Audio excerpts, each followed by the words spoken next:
Hello guys, welcome to my channel short story. Avatar fire and ash படத்தோட full fledge trailer release பண்ணிட்டாங்க. இதுக்கு முன்னாடி வந்து Avatar 1 and 2 விட இந்த படம் உண்மையிலேயே ரொம்ப பிரம்மாண்டமாக இருக்குது. இந்த படத்தில் புது புது அனிமல்ஸ்லாம் காமிச்சிருக்காங்க. முக்கால்வாசி அந்த அனிமல்ஸ் எல்லாமே வந்து ஓசன் பேஸ்டாக தான் இருக்குது. அது போக புதுசாக 2 கிளான் இன்ட்ரடியூஸ் பண்ணி வச்சிருக்காங்க. ஃபயர் பீப்புள் சொல்லிட்டு ஒன்று, அப்புறம் விண்ட் ரைடர்ஸ்னு சொல்லி ஒரு பீப்புள் இன்ட்ரடியூஸ் பண்ணியிருக்காங்க. ஆனால் என்னென்னா, இந்த ட்ரெய்லரில் கிட்டத்தட்ட படத்தோட ஸ்டோரி என்னென்னே ஸ்பாயில் பண்ணிட்டாங்க. சரி, அங்கே ட்ரெய்லர் பிரேக் டவுன் பண்ணிடலாம். போன படத்தில் வந்து பார்த்தீங்கன்னா, ஜேஎக்ஸ்எல் ஃபேமிலிக்கு வந்து பார்த்தீங்கன்னா, மெக்கானா பீப்புள், அதாவது சி பீப்புள் தான் வந்து அவங்களுக்கு ஹெல்ப் பண்ணியிருப்பாங்க. படம் அப்படி தான் முடிஞ்சிருக்கும். இந்த படம் அதுலேருந்து தான் ஸ்டார்ட் ஆகுது. அதே இன்னொரு பக்கம் ஃபயர் பீப்புள் காட்டுறாங்க. ஒரு எரிமலை வெடிப்புனால அவங்க இனமே கிட்டத்தட்ட அழிஞ்சிருச்சு. ஸோ அவங்கள காப்பாற்ற வந்து ஈவ் வரல அப்படின்னு சொல்லிட்டு அவங்க மேலே கோவப்படுறது மட்டும் இல்லாமல், அதுக்கு காரணமாக வந்து ஒமேட்டிக்கா பீப்புள், அதாவது ஜேக்ஸலி ஃபர்ஸ்ட் பார்ட்டில் வந்து வந்திருப்பார்ல, அந்த பீப்புள் மேலேயும் ஒரு கோவம். ஏன்னா மனிதர்களை உள்ள விட்டு தானே அவங்க ஒரு போர் நடந்து ஒரு பெரிய பிரச்சனை நடந்தது. ஸோ அதனால் ஒமேட்டிக்கா பீப்புள் மேலே அவங்களுக்கு ரொம்பவே கோவம் இருந்திருக்கும். ஸோ அதனால தான் ஜேக்ஸலி எங்கே இருக்கிறான்னு தேடி கண்டுபிடிச்சி, ஒமேட்டிக்கா பீப்புள் எங்கே இருக்கான்னு தேடி கண்டுபிடிச்சி அவங்களை பழிவாங்கிற நோக்கமாக தான் இந்த படமே மூவ் ஆகுது.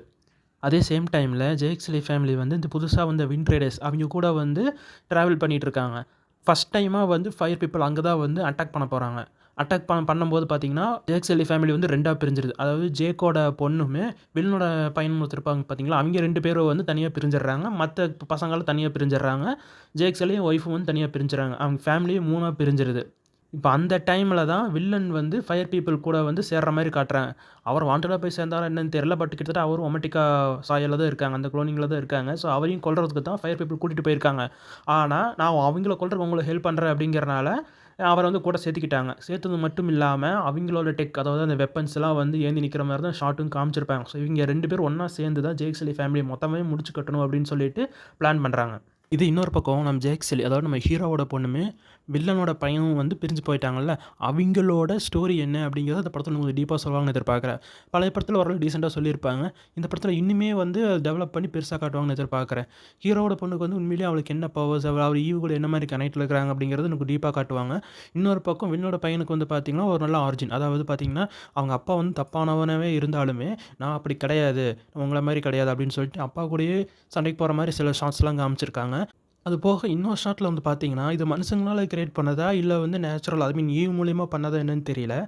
வில்லனோட பையனுக்கு வந்து பார்த்தீங்கன்னா, எந்த ஒரு மாஸ்க் இல்லாமல் நேச்சுரலாக அவனால் இருக்க முடியுது.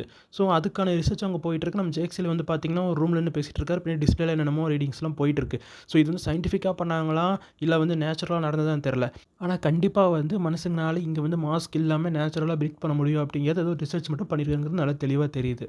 அதுக்கப்புறம் ஃபயர் பீப்புள் பற்றி பேசினா, படம் ரிலீஸ் ஆனதுக்கப்புறம் நிறைய ஆடியன்ஸ்க்கு வந்து ஃபயர் பீப்புள் பிடிக்கிறதுக்கு அதிகமாக வாய்ப்பு இருக்குது.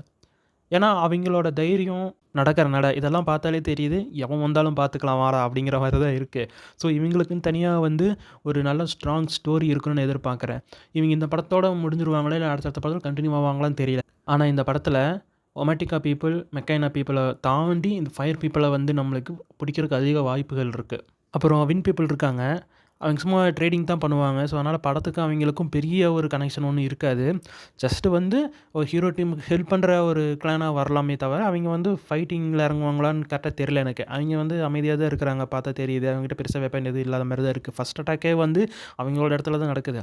ஸோ வந்து வின் பீப்புள் வந்து ஹீரோ டீமுக்கு ஹெல்ப் பண்ணுற டீமாக தான் வருமே தவிர, படத்தில் ஒரு மெயின் கிளானாக அவங்க இருக்கிறதுக்கு வாய்ப்பு இல்லை. அப்புறம் இந்த படத்தில் சில ஷார்ட்ஸ்லாம் பார்த்தோம்னா, அவதார் 1 படத்தோட அப்படியே ரெப்ளிக்காவாக இருக்குது. கிட்டத்தட்ட அதே மாதிரி இருக்குது. அந்த படத்து ஃபஸ்ட் பார்ட்டோட வைப் அப்படியே செம்மையாக பில்டப் பண்ணியிருக்காங்க. ஆனால் பார்ட் 1ல் பார்த்தீங்கன்னா, மனுஷங்களுக்கும் அவதார்ஸுக்கும் சண்டை வர மாதிரி தான் காட்டியிருப்பாங்க. அதாவது ஒமேட்டிக்கா பீப்புளுக்கும் சண்டை வர மாதிரி தான் காட்டியிருப்பாங்க. ஆனால் இந்த வாட்டி 3 பேர், அதாவது ஒமேட்டிக்கா பீப்புள் அவங்கள எதிர்த்து ஃபயர் பீப்புளும் இருக்காங்க, மக்களும் வராங்க. அதாவது சாதாரண ஹியூமன்ஸும் வராங்க. இப்போ ஒமேட்டிக்கா பீப்புளுக்கு ஹெல்ப் பண்ணுறதுக்கு நம்ம மெக்கானா பீப்புள் கொஞ்சம் ஹெல்ப் பண்ணுறாங்க. ஸோ கிட்டத்தட்ட பார்த்தீங்கன்னா 4 டீம் இருக்குது. இதை வச்சு பார்க்கும்போது கிளைமேக்ஸ் ரொம்ப பிரம்மாண்டமாக இருக்க போகுது. அது மட்டும் இல்லாமல் ரொம்ப இன்ட்ரெஸ்டிங்காகவும் இருக்க போகுது. டிசம்பர் 19 படம் ரிலீஸு. யாரெல்லாம் படத்துக்கு போவீங்களோ மறக்காமல் கமெண்ட் பண்ணிடுங்க. இந்த வீடியோ பிடிச்சிருந்தா லைக் பண்ணுங்கள், ஷேர் பண்ணுங்கள், மறக்காமல் சப்ஸ்கிரைப் பண்ணிடுங்க.